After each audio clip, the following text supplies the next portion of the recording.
Hello, good people. It's Lexia with the Braun Floro. I am coming to you today, October 2nd, Breast Cancer Awareness Month. Thank you, God, for all the beautiful women that I know that have been stricken with breast cancer and have fought and survived. And God bless those that are still in the fight, fighting for their lives. I know several of you even right now. So God bless you this month and all year that you stay strong.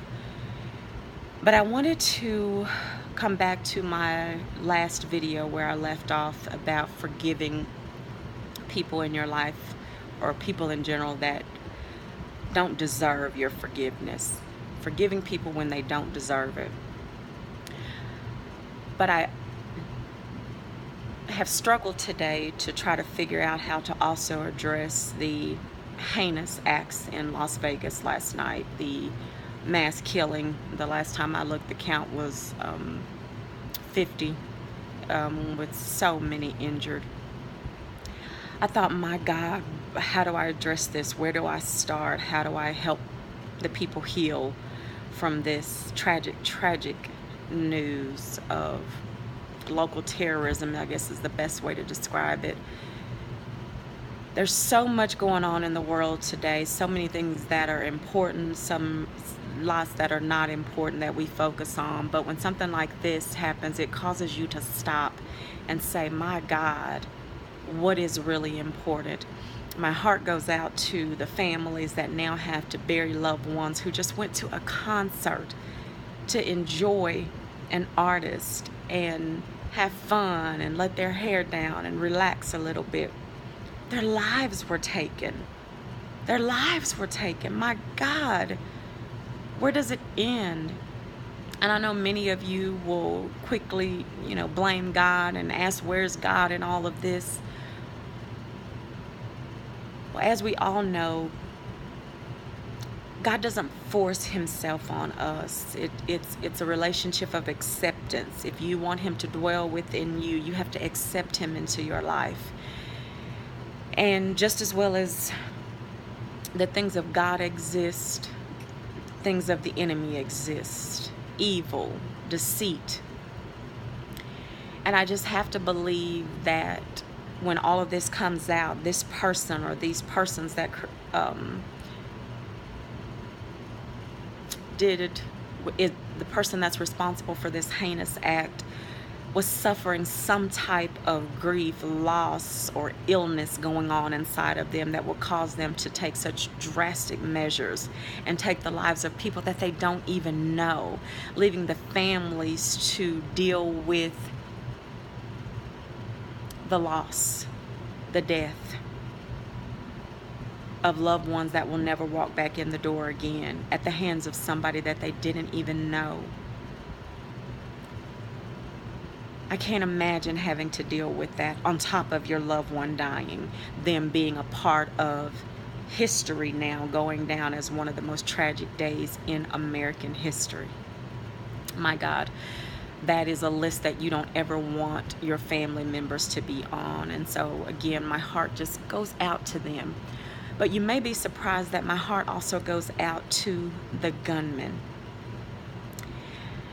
And I'm choosing to forgive him already and hoping that this video reaches and ministers to and comforts some of the family members that were involved. That even though this person carried out this heinous, evil act, what pain must he have been in? Who didn't see him? Again, when this comes out, I guarantee you somebody's going to say, oh, I knew him, I worked with him, he lived in my neighborhood. Because again, I'm sure this was a normal person that was either suffering some type of trauma, illness, that somebody either didn't recognize, didn't see, or they kept hidden. I don't know. I won't even go there yet without the details. But what I can say is that recognize and notice people in your life. If they are suffering from some type of trauma, loss, illness, help them, reach out to them. If they don't accept the help, continue to, because this is what it unfortunately sometimes results in. That pain, that illness, that grief, that unresolved forgiveness is going to come out somewhere in their life somehow. We can watch slow signs of it building in their homes with their families, in their workplace. They can't hold down a regular job. They're constantly causing conflict or in the middle of conflict. That is a sign that somebody is hurting. They don't feel like they've been seen. And I just have to believe that some of this, not all of it, we as the people of God can help correct or address before it gets to this point. Now, I could be completely wrong. This could be a person that just got up one morning and snapped and said, I'm going to go on a killing spree, and just picked a random venue or city location to do so. But I find that hard to believe. In prayer today, I saw pain, I saw hurt, I saw grief, I saw loss, I saw unforgiveness. And I don't know this person from Adam, but I know how pain comes out. I know what it looks like.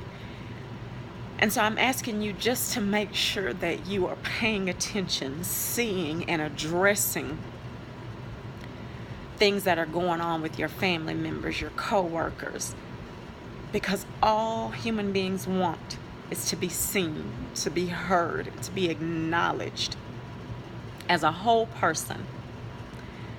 And so I don't know what we can do at this point after this tragedy, but I know what we can do going forward to help try and save a dying world of human beings that feel like there is no life. They are taking their lives. They are taking the lives of others. And my God, we have got to figure out a way to come together to help one another, to see one another, and to help heal one another. We cannot heal one another if we are hurting and living in unforgiveness and unresolved grief ourselves. We must get a handle on our emotions, our feelings, our grief, our pain. But ultimately, we must forgive. Even when it's not deserved, even when you don't get the apology you think you should, even when that person walks away and seems like they're going on with their life, forgive them. It not only frees you, it heals you. We are praying for the families affected by the Las Vegas killings. We are praying for the killer or killers themselves, that God turns this thing around before we are all destroyed. God bless you all.